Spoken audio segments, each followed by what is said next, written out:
So we're in Clovis, California. Just finished installing a Badger 5 half-horse disposal, and it comes with a brand new line cord. We did replace the mounting gasket. A lot of plumbers don't, and the reason being is it's a quick connect system, and as long as the flange isn't leaking, they usually leave it in place. But we do, just because we want to warrant the whole installation. So you got a brand new bracket, mounting bracket, brand new putty, brand new disposal, brand new line cord.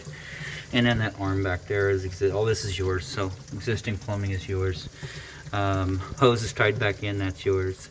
And then of course, you know, basket strainer is yours. So the only thing we've done here is just replace the garbage disposal in the flange.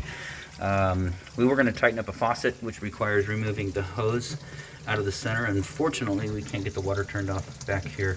It is fused open, and if we try and break it loose to close it, we could damage that valve back there. So we're going to try and get a basin wrench up in there, but if we can't get a hold of that nut, we're not going to be able to tighten that faucet down.